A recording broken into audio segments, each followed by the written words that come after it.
Bienvenue à tous sur Afrique Sport pour le journal du Mercato de ce mardi 23 mai 2023 que nous débutons avec Tarek Lamptey. Le Sporting Lisbonne ne lâche pas Tarek Lamptey car le club portugais souhaite faire du Ghanéen le remplaçant idéal de Pedro Porro parti à Tottenham lors du dernier Mercato hivernal. Tarek Lamptey pourrait quitter Brighton & Hove Albion cet été car plusieurs clubs ont montré de l'intérêt pour lui lors du Mercato hivernal de janvier. Bien qu'il soit finalement resté, l'intérêt de ses prétendants n'a pas diminué avec le temps. Le Sporting Lisbonne, l'un des clubs qui souhaite le recruter, n'aurait pas abandonné la piste menant aux joueurs ghanéens.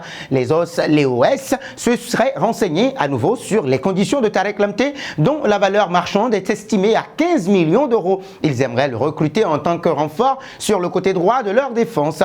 En dehors du Sporting Lisbonne, l'Olympique lyonnais est également intéressé par Tarek Lamptey. Actuellement, le joueur est blessé au genou et son dernier match remonte au 4 mars 2023.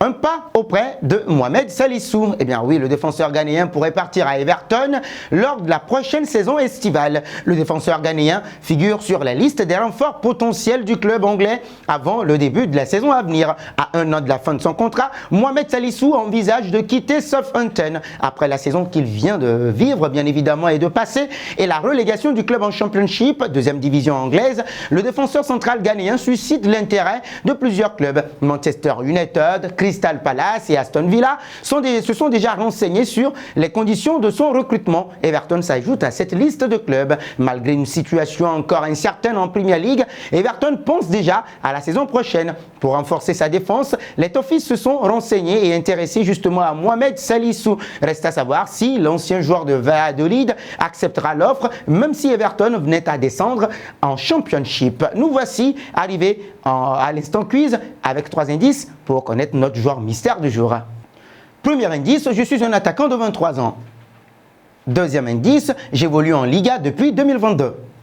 Troisième indice enfin, j'ai déjà évolué à Valence et Manchester City. Qui suis-je? Vos réponses sont attendues en commentaire. Nos félicitations à tous ceux qui ont répondu Yuri Tielemans lors du dernier journal du Mercato. C'était le joueur à trouver puisqu'il est un milieu de terrain belge de 26 ans qui évolue en Premier League depuis 2019. Il a joué à Anderlecht et à l'AS Monaco.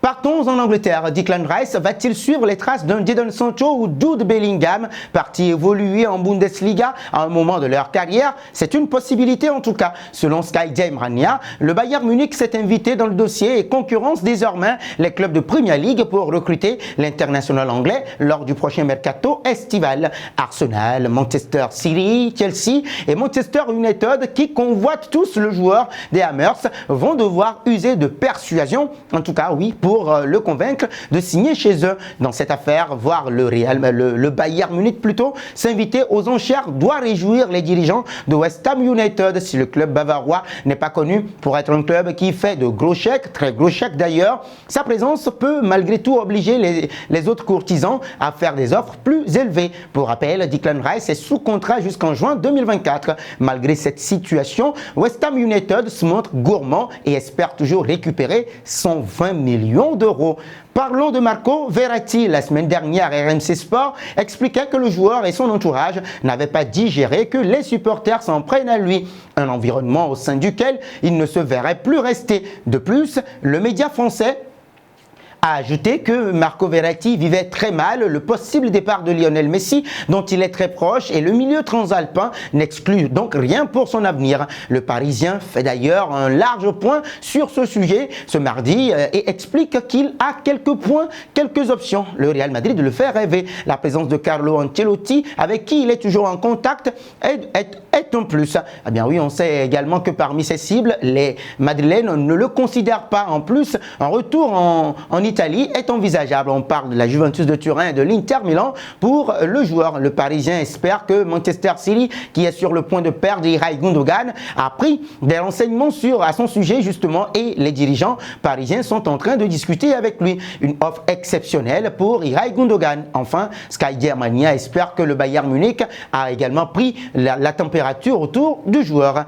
Intéressons-nous à Sadio Mané. Les rumeurs autour de Sadio Mané tombent jour après jour. L'attaquant sénégalais anglais est notamment suivi un peu partout, surtout en Angleterre. Newcastle United surveille la situation de Sadio Mané, mais rien n'a avancé pour l'instant, révèle Florian Plettenberg. Le club anglais pourrait avoir besoin de son expérience en Ligue des Champions la saison prochaine, ajoute le journaliste allemand. Pour rappel, les Magpies sont qualifiés en Champions League. Eh bien oui, la saison prochaine, après un peu plus d'1 an et demi depuis l'arrivée de nouveaux propriétaires saoudiens et d'Eddie Howe en tant qu'entraîneur, l'équipe entraînée par l'entraîneur anglais a connu une transformation remarquable. Bien que son ascension ait été plus rapide que prévu, cela a également été favorisé par les saisons difficiles de Liverpool, Chelsea ou encore Tottenham. L'équipe s'est classée parmi les 4 premiers lors de 22 journées sur 37 et elle a été sur le podium à 16 reprises. Leur dernière participation en Ligue des Champions remonte à la saison 2002-2003 où ils ont été éliminés lors du 3e tour de qualification par le Partizan Belgrade aux tirs au but. Il est probable qu'ils se retrouveront dans un groupe très compétitif.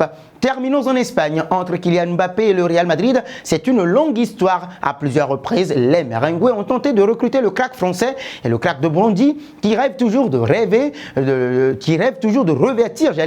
le maillot merengue. Mais ils ont échoué, notamment l'an dernier, alors que Florentino Pérez pensait avoir fait le plus dur. Malgré cela, les faits et gestes du français sont souvent très suscités. Défenseur central révèle d'ailleurs que les supporters ont apprécié le soutien de Kylian Mbappé à Vinicius Junior, victime de racistes à Valence. Tu n'es pas seul, nous sommes avec toi et te soutenons, a-t-il déclaré sur une story Instagram où il a partagé une publication du joueur du Real Madrid. Défenseur central précise que les dirigeants madrilènes ont également été ravis de cette prise de position publique de Kylian Mbappé et l'ont remercié dans un communiqué comme les autres personnalités qui ont défendu le joueur. Nous arrivons au terme de cette édition que nous bouclons avec la question du jour. Newcastle serait-ce un bon défi pour Sadio Mané, d'autant plus que le club est qualifié en Ligue des Champions? Vos réponses sont attendues en commentaire. Mais en attendant, n'hésitez surtout pas de vous abonner sur Afrique Sport et d'actionner la cloche de notification pour ne rien manquer du football continental et international.